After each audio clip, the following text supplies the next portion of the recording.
You are listening to Leaders and Legends, a podcast produced by Veteran Strategies and featuring conversations with fascinating and impactful men and women who have shaped our world, our communities, and our history. My name is Robert Vane, Principal of Veteran Strategies, and your host for our discussion.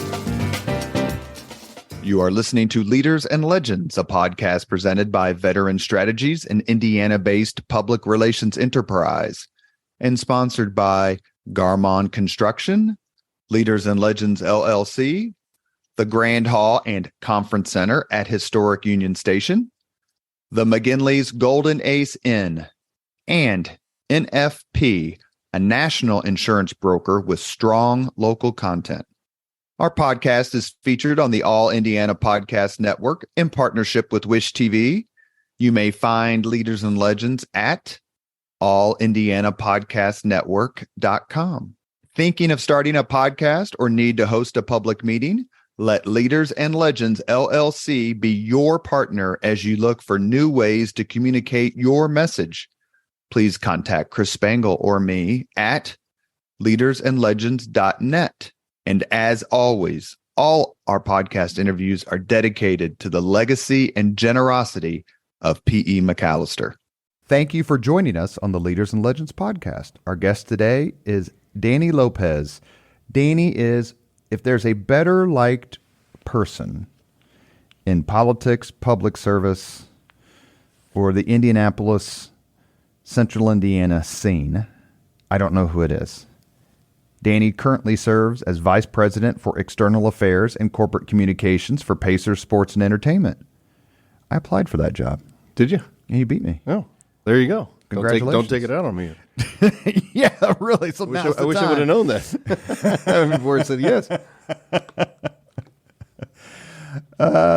He oversees the multifaceted public relations strategy for the corporate entity that encompasses the Indiana Pacers, the world-famous Indiana Fever, yep, the Pacers Foundation, Pacers Gaming, the Mad Ants of the NBA G League, and operations at Gainbridge Fieldhouse. How many pictures of Bill Benner do you have in your office? We all pay tribute to Bill Benner every day. How many? However many there are, there aren't enough. Yeah, I will say when I first came in, Bill was extremely helpful in helping me get acclimated to. It's a different kind of organization, as I'm sure we're going to talk about. Right. It really is a unicorn, and Bill was instrumental in helping me navigate it. There's no bigger Indy homer than Bill Benner. Yep, that's right. And no better person, as a matter of fact. God love him. Yep. Danny is also a candidate for House District 39, which is in the northern part of central Indiana. Danny, thank you so much for coming on the podcast. Yeah, thank you. We started emailing about this years ago. Way back when, yeah. You're busy. I am. It's a busy time. It's a fun time. A lot going on. It's a busy time. You mentioned the fever. The fever have us busy. It's a lot of fun to be in the middle of this whirlwind, but it seems like going back to, Robert, really the in-season tournament last year, so last December, and then we had All-Star and, of course, the Caitlin Mania and the fever and the whole thing. It seems like we've been in the center of the sports world for the better part of a year, and it's pretty cool. It's great to see Indianapolis continue to get mentioned, and it's just a neat feeling, and it keeps us busy, though, for sure. I want to talk about several things in the hour or so, maybe a little less that we have, because you are so busy.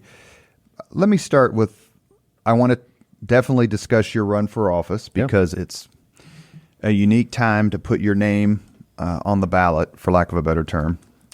Also, definitely want to discuss the fever and the Pacers and that gig. Yeah. But here's what I want to do first. The title of the podcast is Leaders and Legends.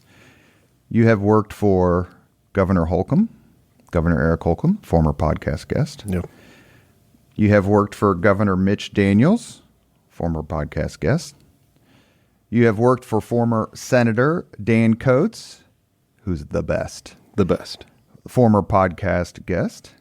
You have worked for Jim Morris, who is, when I ask people who's your leader and or legend you admire most, it's either Mitch Daniels or Morris, usually Morris. So when I ask you that question, you'll have to choose someone else. You choose Eddie White.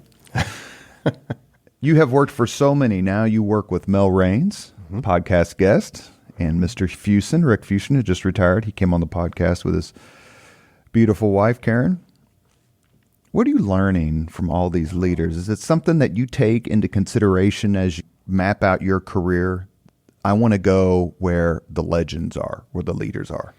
Yeah, it's an interesting question. I will say I've been really fortunate that each one of these steps has built onto the next one or led into the next one. It isn't so much things that I have really been searching out, and the catalyst for all of them, if I really trace them back, is getting to meet Eric early on. When I met Governor Holcomb, he was still working for Governor Daniels, was going to run the reelect, and it was just a busy time, and he was generous enough to take the time to connect with me. I was living in Bloomington at the time, and it was the time that I spent with him over the subsequent 8 years or whatever that really was the most formative, I think. I got spending time driving around this state with someone like Eric Holcomb, even before he was governor, is a PhD in Indiana political history. He just has such a breadth of knowledge, so many relationships, so many great stories, and I was able to absorb those as we drove around the state. And I've mentioned this story before, but we were driving through Ripley County on the way down to an event, he and I, and we drove by an little antique shop, and he said, on the way back, we're going to stop there because there's a guy that when we drove past here, he had a sign calling out Mitch and the Iraq, tying him back the Iraq War and all that kind of stuff. And Mitch demanded that we back the RV back, and he knocked on the guy's door and engaged him. And turns out they became really good friends, and we invited him out to the inaugural and all this kind of stuff. And he said, on the way back, we're gonna engage him. And so on the way back, we stopped, and the guy wasn't there, but he drove up in his pickup truck as we were peeking through the windows. And he and I and Eric had just a wonderful conversation. And it just showed that if you get out, you talk to people, you listen, you are pleasant and civil, a lot can get accomplished, and you can really have good relationships with people, with just about anybody, I think. And maybe that's a little bit of unfortunately, of a Pollyannish idea or a lost art. But the reality is I learned that from him. You have to treat people with respect. You got to treat people civilly. And if you do, you can get things done. I've said on TV or print, radio, wherever, that Governor Holcomb nobody knows the state better. And I asked him one time, I'm like, have you ever thought about putting like a restaurant guide? And he pulled his phone. He goes, they're all right here. Yeah. They're all right here. Yep. I don't know that anyone in the history of Indiana politics has traveled the state more than he has. It really is an incredible thing. And again, it's not just traveling for traveling's sake. It's a means to an end. He's got these deep relationships in 92 counties, and it's been really cool to watch. And again, I think unfortunately we're in an era where people automatically confuse this idea that you can treat people well and be civil, have friends on the other side, get along with people, with the idea that you don't stand for anything. And that's just not the case. I'm a very convicted person. I have a lot of convictions and a lot of beliefs on a lot of things, but I also am smart enough to know, like the people I've worked for that you named off, that there's a greater good to be served, that the state right now, the time that we're in, we have punched above our weight for a long time, but there are some big things that have to be done. And if we're going to do those things, it's going to require all of us working together. And that doesn't mean caving on principles, but it does certainly mean meeting people where they are, understanding people's perspectives, and working towards a common goal. Or I put it one time, reasonable is not treasonable. Yeah, that's a great way to put it. Then Eric Holcomb, he's still Eric, but then campaign manager Holcomb, his office was 2 doors down from mine at State Party. And I could see how hard he worked, how much politics meant to him, and how much what Governor Daniels was doing meant to him. Yep. How do you think Governor Daniels has changed Indiana? And how much of that do you want to bring to the State House should you win? Yeah, I think it's without question been night and day. And this is the record that we should be running on. This is the stuff that we should be talking about. I know Mike Braun is out on the campaign trail, but I think we should be hammering home on the fact that 20 years ago, this was a very different state. And the seriousness and the big ideas and the boldness that Governor Daniels and his team brought to the State House showed, I think, Hoosiers that you could think big in this state and you could punch above our weight, and we should be competing with states on the coast for talent and for economic development and for good policy. I don't think that we necessarily considered those things as within our grasp across the state prior to Mitch. I think he just brought this element that it was we could compete with any state. And I think we've carried that through subsequently. I think we've had really great governance in the State House for the better part of 20 years. I think now as Governor Holcomb gets ready to exit, if you think about where we are and where we were, it's night and day. And it's a record that we should all be very proud of. And by the way, I think here again, because things get sensationalized, because obviously the media is in the business of getting clicks and those types of things, sometimes the stories of bipartisanship in that era don't report it quite as much as they should. A lot of the stuff that has happened over the last 20 years has been bipartisan, and it's been input from both parties and people with all different perspectives. And I think that's important too. And again, as we look out, your question was, do I plan to bring that to the State House? I don't consider myself somebody with the intellectual heft that Mitch Daniels has. I think very few people really are in that class from an intellectual perspective. But yeah, I think we've tackled a lot of the low-hanging fruit. And now as we think about what's next in education, what's next in mental health, what's next in obesity and chronic public health issues, these are generational problems. These are not one-term problems. These aren't things that you just go into the State House and wave a wand and fix. These are things that you have to roll up your sleeves and get to work and think big. And even if you fall a little short, you've accomplished something. And I think that's the approach that I'd like to bring to the State House. Forgive the self-promotion, please. And we're going to just make it a caveat for all these questions, should you win. Right. So I'm not going to repeat it again. But how much do you look forward to working with someone like Todd Huston? Yeah. Todd is phenomenal. He has been an incredible speaker, and that is a really difficult role. That's a role that you grow into. That's a role that takes time to adjust to. And he's somebody that had obviously great grooming and great mentorship before him, but he came into that role in a really difficult time and has excelled. He's an amazing leader, and I really look forward to working alongside him. We can't tackle big things without good leadership, and we're very fortunate. And Rod Bray's the same. We're very fortunate that we've got leadership in both chambers that is really as good as there is in this country. Let's talk about our party. And by that, the Republican Party has had many different raison d'etre, I think would be the term, for anti-slavery back in the 1850s, and isolationist wing, hardcore Cold War, the Reagan era, so on and so forth. It's definitely been in a new era since 2016. And you could say the seeds were planted in the 2010-2014 landslides that were national Republican landslides, but specifically here in Indiana.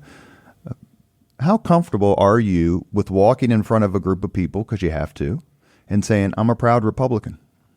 Oh, I'm very comfortable. I'm a proud Republican. I'm on some issues a fairly conservative person. On other issues, maybe not. Maybe the labels don't fit, but I'm certainly a proud Republican. And here again, I'm really proud of our record. And by the way, I look at the Trump administration and what was accomplished in those 4 years as a matter of policy, and it was pretty significant, and it was good. It was good stuff.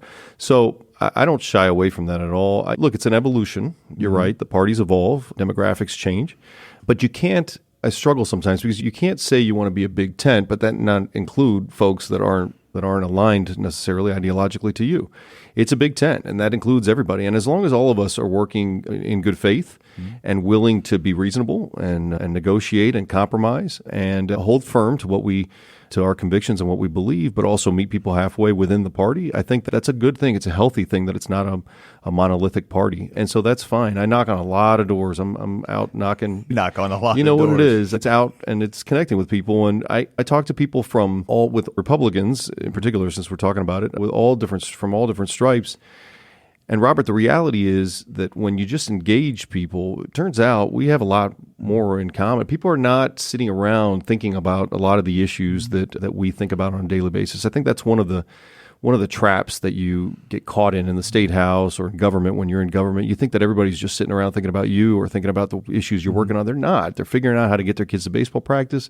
Their parents are getting older and they're figuring out how to take care of them. They've got kids with issues. They've got spouses with issues. They're dealing with health problems.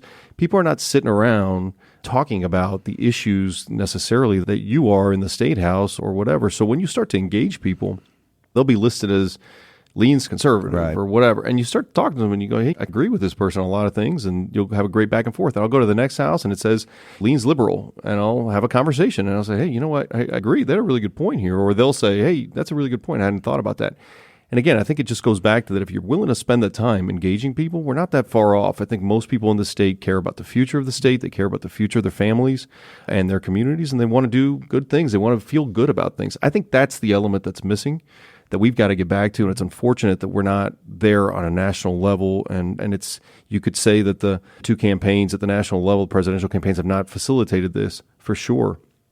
But I think most people want to be behind something. They want to get excited about candidates. They want to feel good about their vote.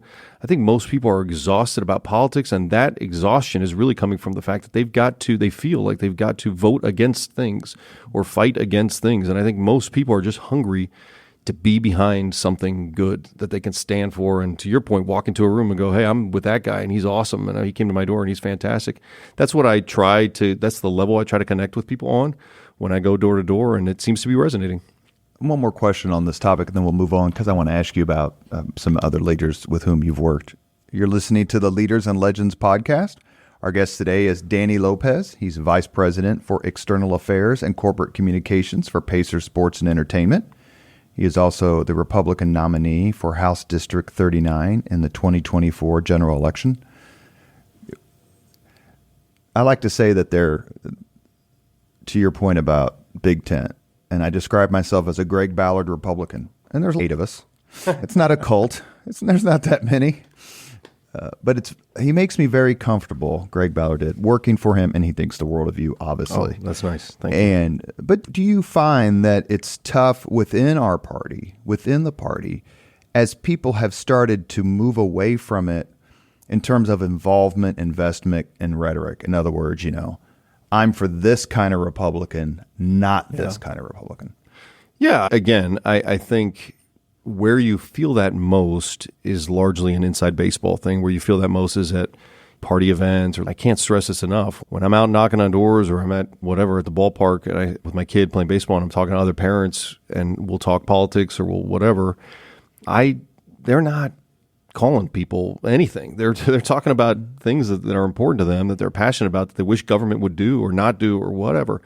So I try really hard to not get hung up on in labels. Is it more difficult? It's certainly louder.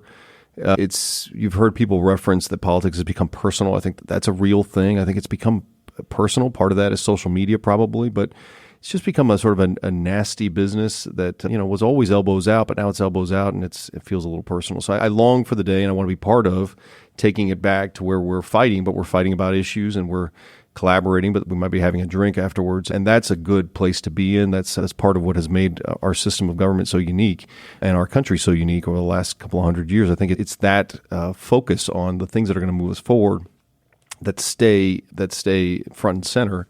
And if we can get back to that, but I can't stress it enough. I don't, and maybe you can say Carmel's a little different or Hamilton County's a little different, but I knock on these doors and folks are not looking at the world through these labels. They just want help, or they just want you to be thinking about this issue that they're dealing with. Let's talk about that. You mentioned a few of them, a few issues a few minutes ago.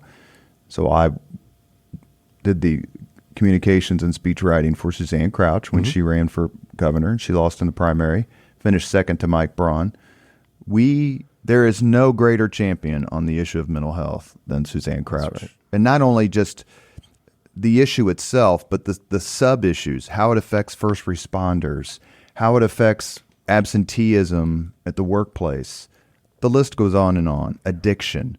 What are some of the issues you want to champion in the State House? You talk about first responders in particular and mental health issues. Talking to the fire guys, one of the questions I had for them is, what are some of the things that you're dealing with now that are different from past generations that fire guys were dealing or fire folks were dealing with in previous generations? And that's the number one thing, is how do you compartmentalize if you're a public safety officer, police officer, a fire officer, and you're coming in, you might be delivering CPR to a baby at 11 o'clock in the morning, and you got to be at your son's baseball game at 5 o'clock in the afternoon. And how do you survive? How do you work through that in a way that's healthy and in a way that is not destructive for you, for your family, and for your mental health? So I think we've got a long way to go on that front. I think mental health is something that we're going to continue to have to work on. And that's one component of it. You're a veteran. One of the things that I've really wanted to focus on is veterans issues. We're dealing with a very different kind of veteran now than we were 30, 40 years ago. A lot more women, a lot of young families, different sets of issues. And I love what we've done in Hamilton County. We've done problem-solving courts. We've done a veteran course. I think we can continue to expand that.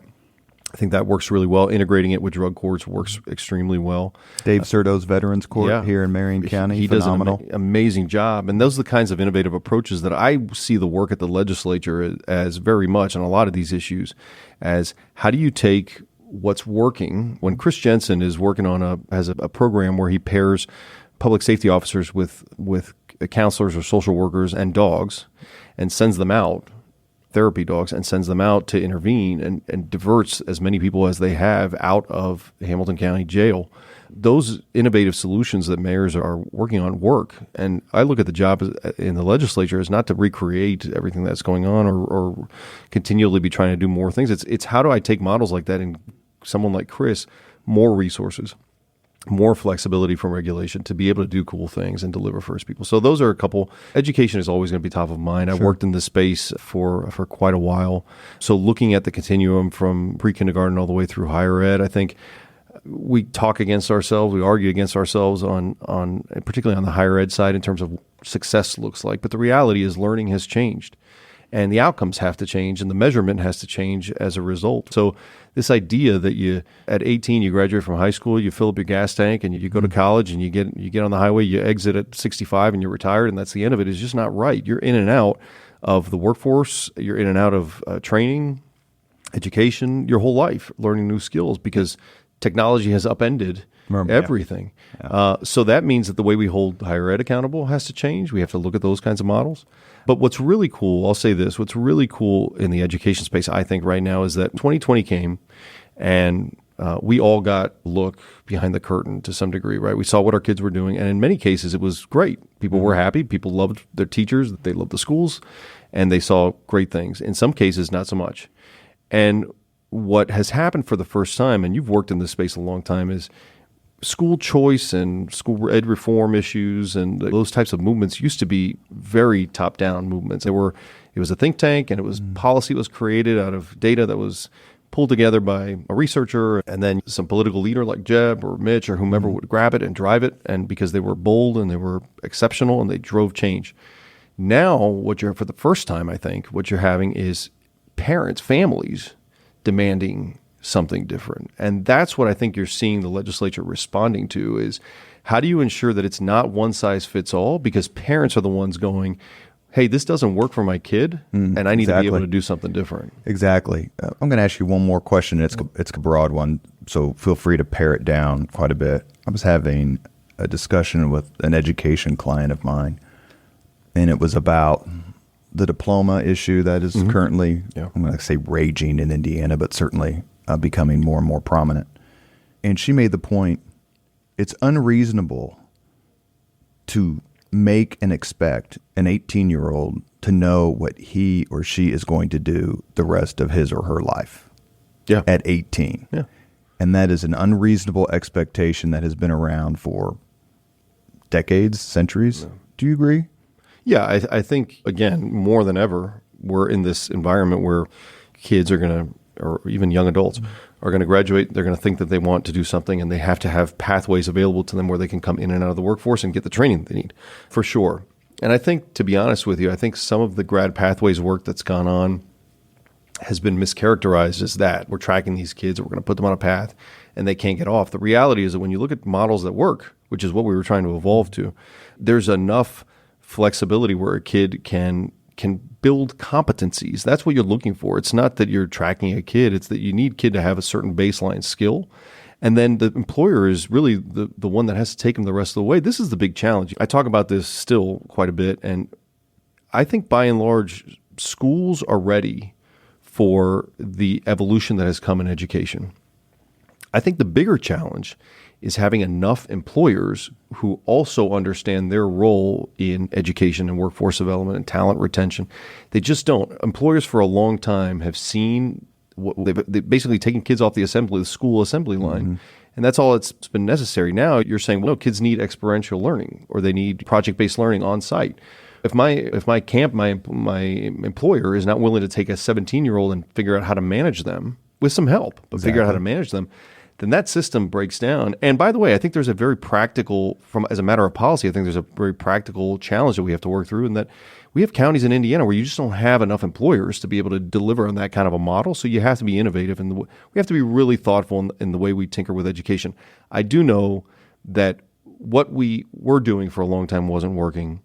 The economy is more dynamic than it's ever been, and so we should be looking at how we get these kids the competencies, the skill sets they need to be adaptable, to find their way in an industry and then pivot out and be able to apply those skills so that those skills are transferable. Those are the things that we should be looking at. I think we've done a nice job in a bipartisan way, by the way, because I worked very well with my friends on the other side of the aisle when I was working for Governor Holcomb on this issue.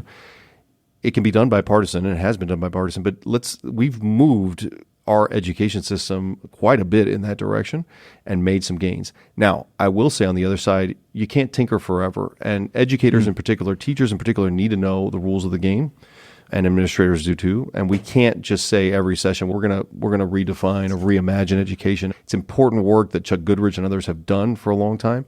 But at some point, you got to let the dust settle, see what we've got, and make it work, and work on implementation. Editorial comment: Chuck Goodrich should be the next congressperson from the 5th District here in Indiana. Editorial comment ended. You are listening to Leaders and Legends, a podcast presented by Veteran Strategies, an Indiana-based public relations enterprise, and sponsored by Garmong Construction. Speaking of great leaders. Yep, fantastic. Mr. Okeson. That's right. Leaders and Legends, LLC, the Grand Hall and Conference Center at Historic Union Station, and the McGinley's Golden Ace Inn. Our guest today is State House candidate and public relations pro. Okay. I'll take extraordinaire, Danny Lopez. Danny, is there a Hoosier leader and or legend you particularly admire? You named some of them. You've worked for all of them. I know. I've worked for quite a few of them. In addition to the ones that you've named that I've just been so blessed to work with. One individual who I think has had such an impact on this state won't ever, well, I guess in some circles will, but won't ever get the credit really that he deserves and never seeks it. But I learned so much from is Earl Good. Working under Earl was, I mentioned working with Eric was a PhD in Indiana politics. Working with Earl and under Earl was a PhD in management and people management. And you talk about a guy who just understands when to be folksy, when to be every bit sort of Kentucky Colonel that he is. And then all of a sudden you'll see this. Yeah, he does. But then all of a sudden you'll see this switch flip, and he's a something. It's something to behold. But I learned a ton about how you can treat people with respect and treat people and give people grace and still be such an incredible manager of people, and somebody that really his staffs, the people that we had in our office. I know that it's the same in Mitch world. Would absolutely run through a wall for Earl. And to me, that's the mark of a really great leader. All you need, I think I'm getting this right, so correct me. All you need to know about Earl Good is his hero is General George C. Marshall. Let's talk sports. Yeah. Rick Fuson, Mel Raines, Eddie White, what the hell? Eddie White, Jim Morris, the Simon family. In the public sector, you've been around all of these terrific leaders who are getting things done. Yeah. You move to the private sector. Let's just start with your Pacers gig that you currently own or currently are in. What are you learning from that gaggle of leaders? First of all, on the technical side, I never appreciated the complexities of operating a building like Gainbridge Fieldhouse, that is the most widely used venue in the state. It's such a busy building, and we have so many things. And to watch that team flip from 3 p.m. New Year's Eve day game against Chicago, and the next morning you've got PBR, professional bull riding with 7 truckloads of dirt in there, and you've somehow done that all overnight. It's an incredible team. People like Andy Arnold and Steven Staker and John Baldwin security. We've got such an incredible group of people over there that are understated for sure, They just keep their heads down and do their jobs, but they are so good at those jobs. And by the way, here's what's really cool about our company is, and so you know this from Mel and this from Todd Taylor, and this of course from Rick and Jim, but it happens down the chain with people like Andy Arnold, who runs our facilities. We are involved on a voluntary basis in so many things that happen around here. There's not an event that comes here that we don't raise our hands and say, yeah, how can we help? What can we do? And we are involved, whether it's committee work or just offering expertise. The current swimming capacity. championships. Yeah, it's a great, they're doing an amazing job, by the way. If you've not been over there yet, it is such a cool thing because it's so fast that those each race happens so quickly. And there's so many Indiana people, so many Carmel kids and IU kids that everybody in the building is going nuts. It's fantastic, by the way. But they did that how many years ago in the Fieldhouse? We did it Shield Sexton did it in the Fieldhouse, built this indoor pool. Yeah, it was one. It was, I think it was one. Maybe, It was. maybe I two, think but- that's right. So it was a different event. But yeah, we've got expertise to share and we share it. And that's that comes very much from Herb Simon and the Simon family. These are people who never want credit. I didn't have an appreciation for it when I came to the company, but getting Herb credit for things is hard because he doesn't want it. He flat out says, I'm not interested. I don't want to do it. Don't ask me. I don't want to do it. And it shows you the type of family that they are and the type of people that they are and how much they care about the city and state. And they push us to be involved in all these other activities. So that's what really has been unexpected and very neat about being in this company is that it really is a public partner to so many different entities in the state. The Indiana Fever, not an afterthought. That would be insulting. But I think it would be fair to say it wasn't, the franchise wasn't standing at the front of the picture through no fault of its own. Yeah, we had been struggling, yeah. But an WNBA championship under its belt. Mm-hmm. And then Caitlin Clark. Yeah. How much are you involved, to the extent that you can tell us, of course, how much are you involved in the promotion, protection, embellishment, if that's probably not even the right word, marketing of Ms. Clark? And were you prepared for how much of a lightning bolt she has proven to be throughout the world? Yeah. I think we were prepared for a lot of elements of it. We understood that there was going to be a media firestorm. We understood that we were going to have to change the way we do security. Obviously, our social media team, which is so good, has adapted. So, yeah, we knew the level of attention was going to be heightened. I don't think anybody was really prepared for some of the firestorm that we've been, or some of the talk on. Again, it's largely digital media, social media that it's been driven. But I don't know that anybody could. I don't know that she was, right? She's handled. I've never seen, Robert, a 22-year-old kid handle herself the way Caitlin has handled herself in front of media, with fans, with the staff. And no offense to the media, let me just say this, but to say that the media, I just had Bob Ryan on my podcast, brilliant sports writer, and I've obviously talked to others. The media wants that antagonism. Yeah. They want that story. And it's not, and I don't know Miss Clark. I hope to have her on the podcast one day. Note to self, Danny, is she is only fueling controversy because of her play. Yeah. Once she steps off the court, she isn't saying there's a special whistle in this league. And that's what I find so compelling. Yeah. Did I say that correct? Yeah. What's great about her is that she is so focused on her job, being a professional athlete, being the best professional athlete she can be, bringing new fans to the game, growing the league. And she's done all that. And she is laser focused on that.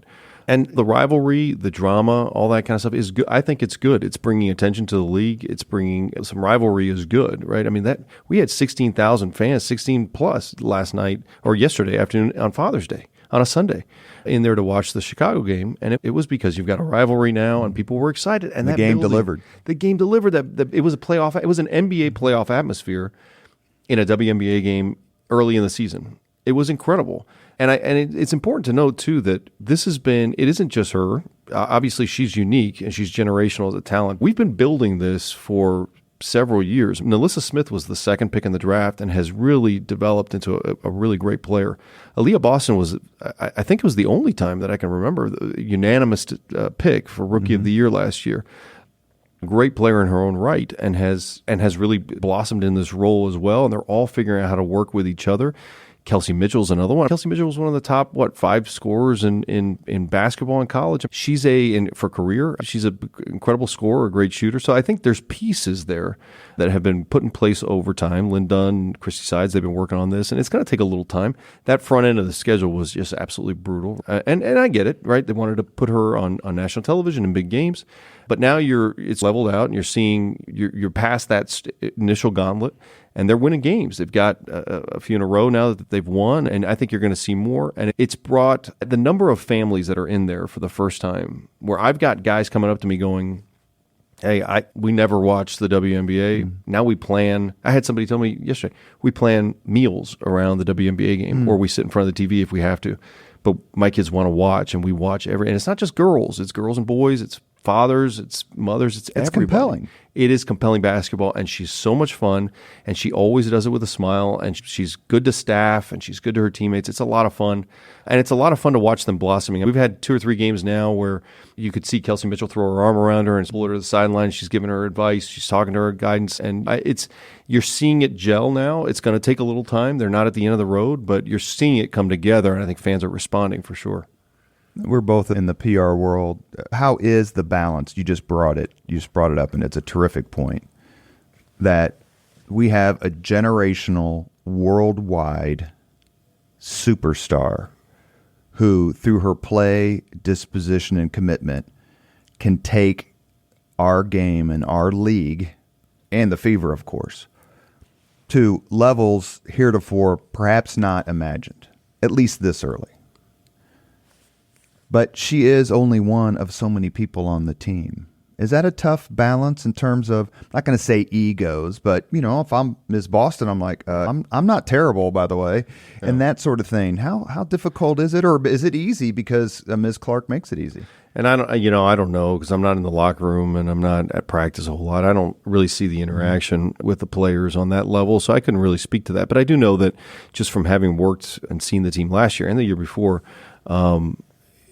I was going to say kids, just because at this point I'm getting to the point like you where everybody's kids, but they're good kids. They're good people. They're decent people, and Christy is a really good person and a good coach and somebody that is working hard to get them all gelled. But this takes time, and if it weren't for the fact that the spotlight is shining on Caitlin, and you've got this number 1 pick, and all the expectations were so incredibly high, I think fans would be a lot more forgiving. Fans outside of Indiana, because I think Indiana fans are excited, but outside, and the pundits would be a little more forgiving because they'd see what this is, which is the teams gelling. Mm-hmm. But the expectations were so high. People want her to come in and score 40 points a game, and think that's going to happen. This should be the first to tell you, this is a jump in level. It's a different level of competition, and you got to adjust. What was the atmosphere like? Last question on this, and we'll move on. Last question on this. What was the atmosphere like inside your building when you saw that Clark announced she was coming out for the WNBA draft, and you had the number 1 pick? Who was most excited? Probably a staff, because we've been hungry to do marketing and PR around a player of this intriguing with this kind of international spotlight. So it was, but the interest on the part of the fans in season tickets and in merchandise, purchasing merchandise, and on our social media, the social media stats are crazy with her. And what our social media guy, our head of digital media, is quick to point out, he said, on draft night, we got more engagements than the Kansas City Chiefs got on their draft night, or Caleb Williams got on his draft night. It's that level of interest on social media in her and in the team, which is, again, I'll put on my Jim Morris hat for a second, but for those of us that see this as bigger than basketball and see the impact that we make and organizations like ours get to make, it's cool that we get to bring this kind of attention to the city and the state.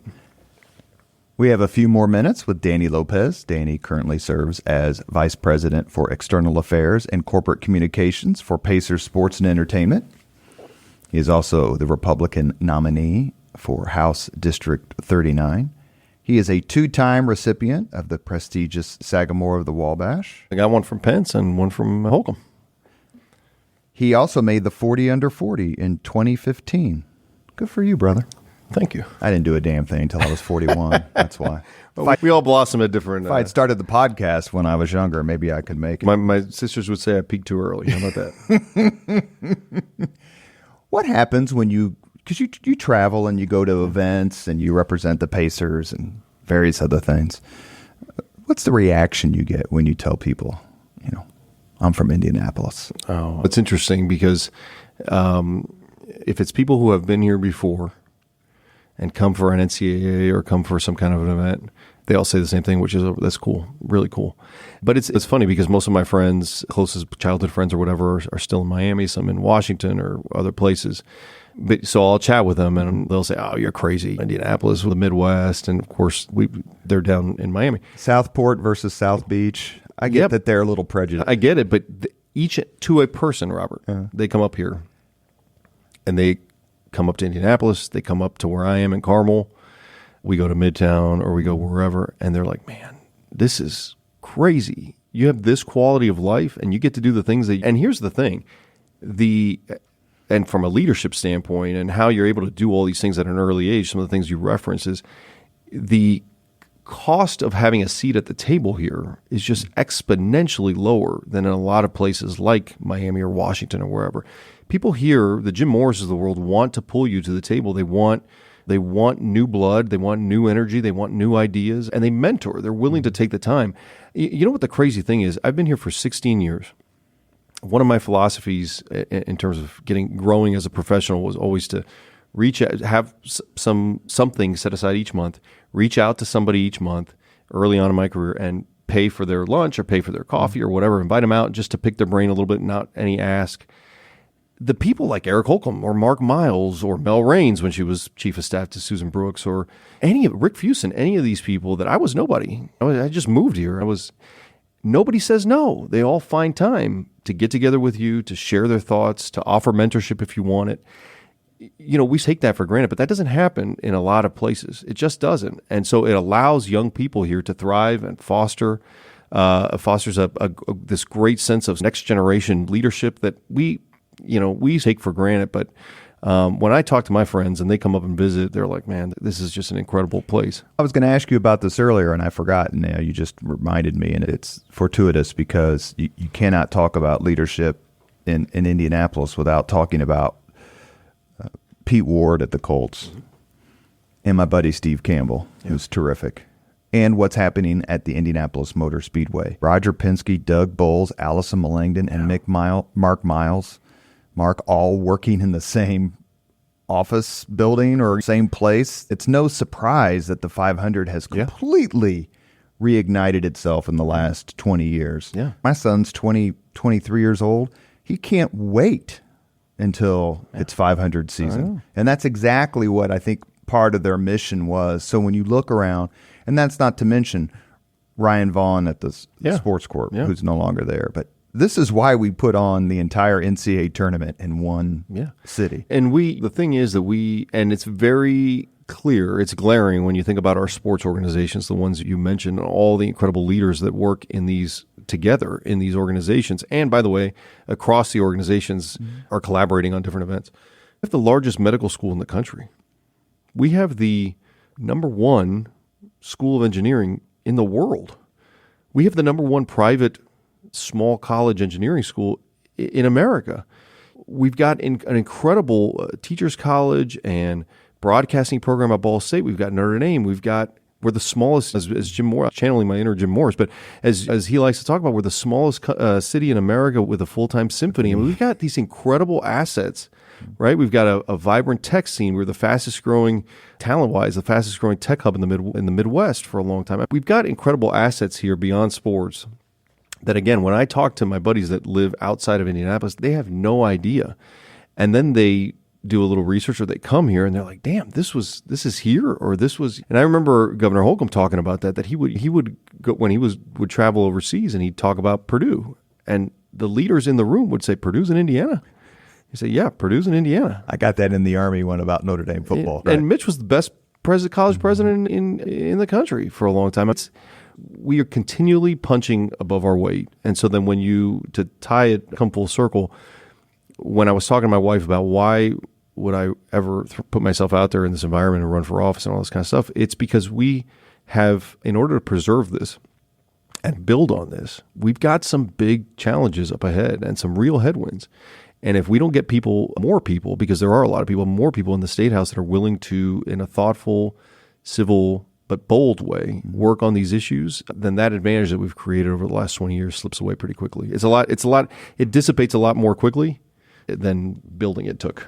And I think the key point is, in absolute terms, we need to do more. And just keep doing what we're doing, but do more, as we all want to do better. But relatively, other cities are paying attention. Oh, yeah. Just like we pay attention to other cities. And they go, okay, why does Indianapolis Father's Day dinner with my kids, and we're talking about the swimming thing. Mm-hmm. And one of them said, why do they come here? And my line always is, because they've been here before. That's right. You're exactly right. You play golf? I do not. All right. Even you could hit this one down the middle of the fairway, because I don't play golf either. A lot of controversy. A lot of people complain, push back, debunk, or try to.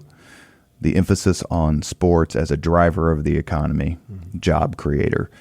Let's just talk about prestige another time. Mm-hmm. But how would you counter? I'm standing up in your town hall and I'm like, you work for the Pacers and they get this and they get that, and downtown Indianapolis gets everything, and the Colts, so on and so forth. Why can't we take that money? Why shouldn't we take it and give it to teachers or build better roads? It's a legitimate question, one that's been asked for decades here in Indianapolis. So first, I'd start by saying, fortunately, we have invested in teacher salaries, and fortunately, we have invested in infrastructure. And when you are fiscally disciplined, as we have been for the last 20 years, you can do all of the above.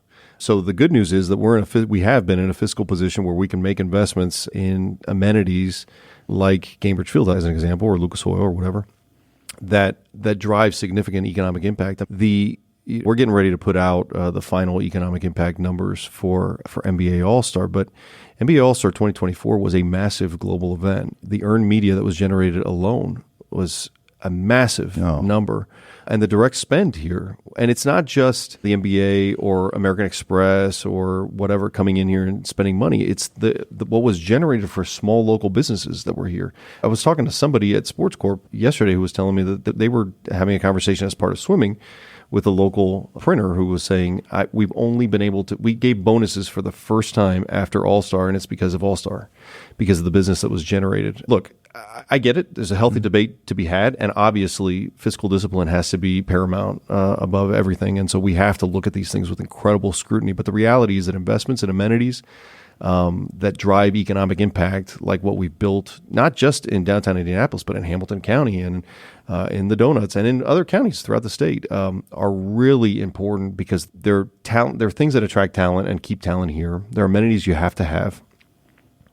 They are direct economic drivers, right? So there's direct spend that happens because these events are here. There's heads and beds. There's all these kinds of things. And then there's the opportunity to tell the story of the city and the state to different audiences. And that's what we focused on with All-Star in particular, right? We knew the on-court stories were going to tell themselves. What we really wanted to do was focus on all of the other things. If we were going to have a global audience for 5 days, how do we talk about all of the amenities that we already referenced here in a different light and show people who might think this is flyover country all of the incredible things that have been built here over time? Those are opportunities you get only when you invest in these types of amenities. Couldn't have said it better myself. Perfect. You mentioned coming here, Indianapolis, from Miami. Where did your family live before Miami? So my grandparents and my parents came from Cuba in 1960, right after the Revolution. And my father lived on the east side of Miami-Dade County near the beach, and near the beach. And my mother lived in 5 apartments in 4 years and made their way around. And ultimately, my father became a CPA, went to college, became a CPA. My mother was a school librarian for 35 years and now is a children's author. And we lived the evolution of the exile community in Miami. I grew up in it's a Cold War town, right, where it was very much wrong versus U.S. versus Russia type thing. And it was always instilled in us by our parents that you gave back civically, that you were engaged. You didn't necessarily have to. My parents were not political. They were never on the ballot or anything like that.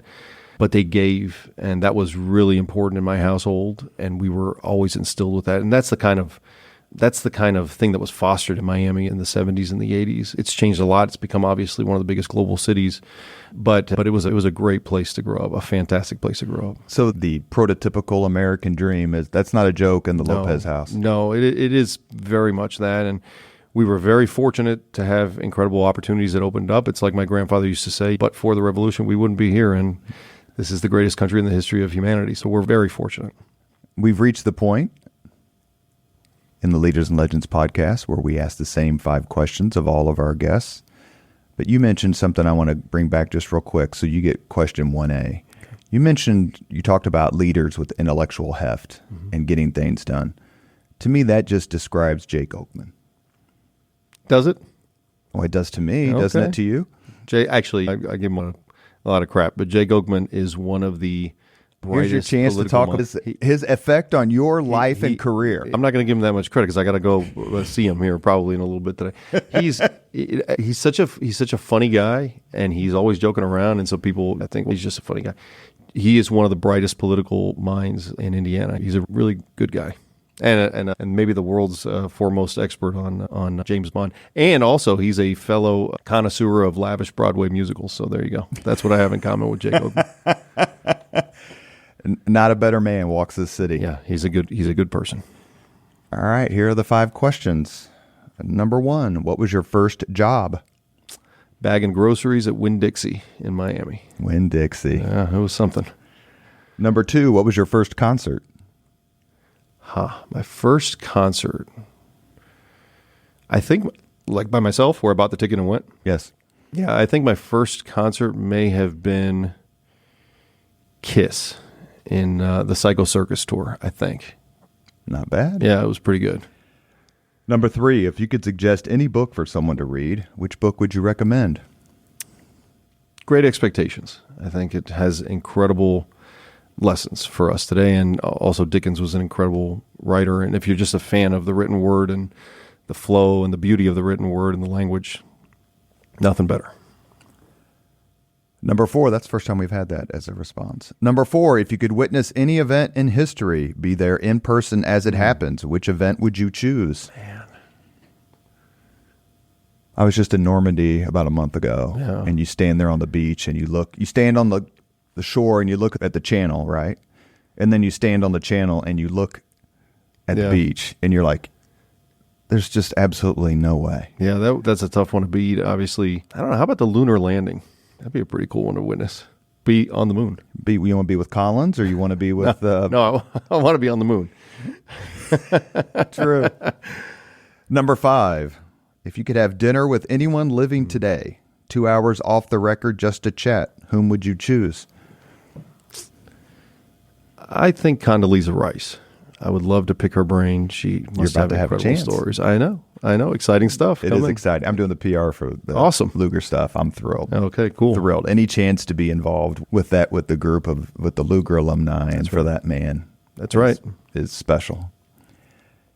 You have been listening to Leaders and Legends, a podcast presented by Veteran Strategies, an Indiana-based public relations enterprise, and sponsored by Garmon Construction, Leaders and Legends LLC, the Grand Hall and Conference Center at Historic Union Station, and the McGinley's Golden Ace Inn. As always, all our podcast interviews are dedicated to the legacy and generosity of P.E. McAllister. Our guest today has been Danny Lopez. He serves as Vice President for External Affairs and Corporate Communications for Pacers Sports and Entertainment. He is also a Republican nominee, candidate for House District 39. Danny, I would not want to be anywhere close to managing your calendar. So for you to make an hour for us means a lot. No, Thank you so much. I appreciate it, Robert. This was a lot of fun, actually. Thank you. You're one of the people I look up to, I sincerely. Thank you. That means a lot. Thank you very much for listening to Leaders and Legends, brought to you by Veteran Strategies Incorporated. If you want to contact us about this program or our menu of public relations services, please send us an email at robert@veteranstrategies.com. That's robert@veteranstrategies.com.